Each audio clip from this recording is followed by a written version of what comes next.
August 2nd, 1990. Saddam Hussein's forces crashed through the defenses of oil-rich Kuwait.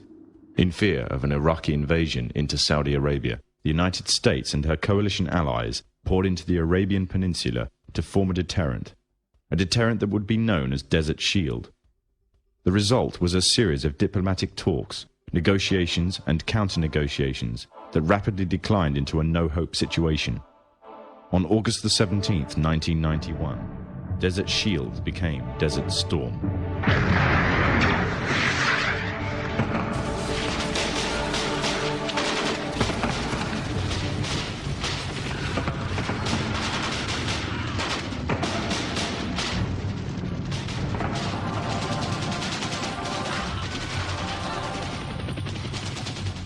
The conflict was witnessed by millions through the eye of CNN and the BBC, showing propaganda of the systematic eradication of Saddam's forces by a coalition far superior in technological, political, and economic power. However, what was little known was that from the outset the war was engineered, controlled, and manipulated by an elite group. A group which had created the illusion of a man with power, at the head of a million-strong army, on the verge of going nuclear. A man who had gained control over 1/5 of the world's oil overnight. However, in reality, he was merely a pawn, in amongst many pawns, just a puppet in a grand master plan, with the Gulf War as a well-orchestrated stepping stone. The orchestrators of the war were by no means strangers to controlling major world events. In fact, they have done so for centuries.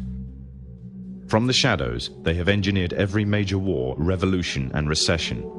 They control everything you read, everything you hear, and everything you see.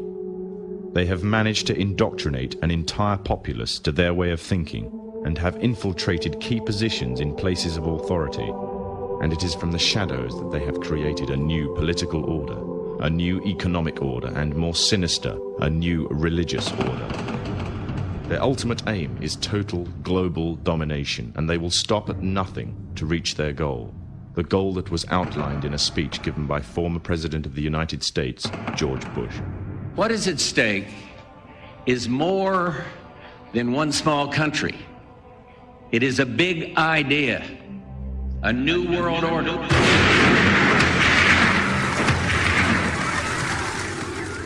However, the origins of this global plan were not created in the offices of the White House.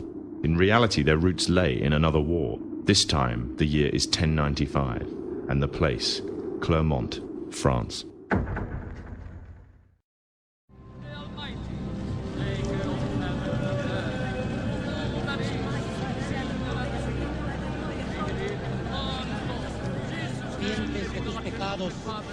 En el nombre del Padre, del Hijo y del Espíritu Santo. 11th century Europe was ruled by the Church, which held a firm grip on the hearts and minds of the people. This power enabled Pope Urban II to wage war on the Muslim Caliphate and crusade in what he called a War of the Cross to recapture the land of Jerusalem. It had been under Muslim rule since the year 637, but in 1099 this rule was brought to a bloody and sudden end. In the name of the cross, women were raped and murdered. Children were put to the sword, and it is said that blood ran in the streets knee-high to the horses. Out of this land of bloodshed and terror, a group of men arose. Men that would stop at nothing to get what they wanted, no matter what the cost. 20 years after Jerusalem was taken, the Dome of the Rock was seized by a group of warrior monks calling themselves the Knights of the Temple of Solomon, or more simply, the Knights Templars.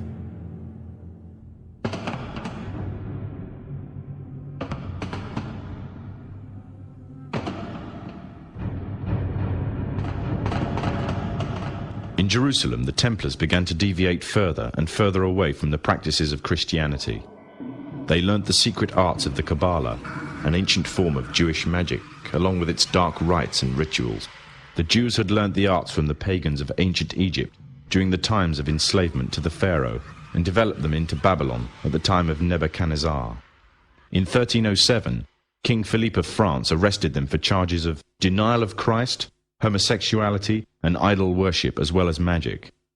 In 1314, Pope Clement V declared all Templars as heretics to Christianity, ordering all their properties to be seized.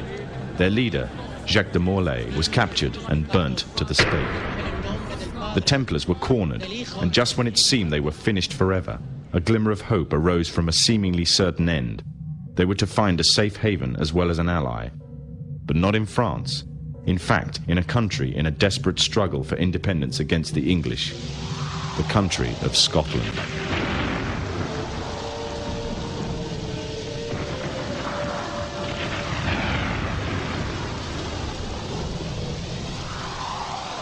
For some, Scotland's hope of independence had died with the death of William Wallace. However, to the King of Scotland, Robert the Bruce, the arrival of the Templars gave him a new secret weapon. Their experience, gained over 200 years of fighting the mighty armies of Islam, had made them expert in combat and warfare, and more than a match for any army brought before them. In 1314, the Templars, allied with Robert the Bruce and his army, took to the fields of Bannockburn in the long-awaited showdown with the English. Robert the Bruce's foresight paid off. The 25,000-strong English army suffered a humiliating defeat at the hands of only 6,500 men. The dream of an independent Scotland had finally been achieved. The Templars had brought themselves back from the brink of destruction, and never again would they allow themselves to be destroyed. This time they would control the country by controlling its kings, and in order to preserve their secret order, the Templars would have to die, or more precisely, the name would have to die. The Templars, who had escaped Europe, were finally laid to rest in Roslin Chapel, Scotland, which stands to this day as sign of their presence in Britain. Their descendants became the true power of Scotland. In 1603, the death of Queen Elizabeth I left England without an heir to the throne. By virtue of descent, King James V of Scotland became King of England. In doing so, Scotland and England joined to form a new kingdom, and the power that the Templars held over Scotland spread to give them a firm grip on the whole of Great Britain. For over 100 years, the Templars concealed their activities, fading into the background until they were little known and little remembered. However, they did not cease to keep a firm grip on Britain. All the time they were planning, regrouping, and infiltrating positions of power in all corners of the kingdom. In 1717, the Templars made their reappearance in Europe. They had grown in both number and strength, and were now ready to coin a new identity, free from their reputation of the past, and given credibility by none other than the monarchy and aristocracy of England. And the name they chose for themselves was a name that would be known by many, but understood by a few. This new name, the Freemasons. The new identity and the grandeur of its members afforded the Masons with respect and dignity. The first royal member of the Freemasons was Frederick, Prince of Wales. The latest members include Prince Philip, the Duke of Edinburgh, and consort to the current Queen of England, Elizabeth II, who herself is a grand patron to the Masons. However, behind closed doors, the Freemasons were free to indulge in the secret rites and rituals handed down to them by their ancestors, and these became the basis of their levels of membership, called degrees. The Freemasons were not content with power in Britain alone. Their ambitions were far greater. In the years to come, the world would witness Europe and America being plagued by wars and revolutions, each more devastating than the other.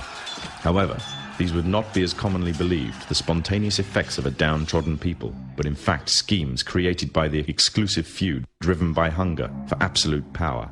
All this would take place from the very country from which they had fled centuries earlier, and would become the base for their global domination.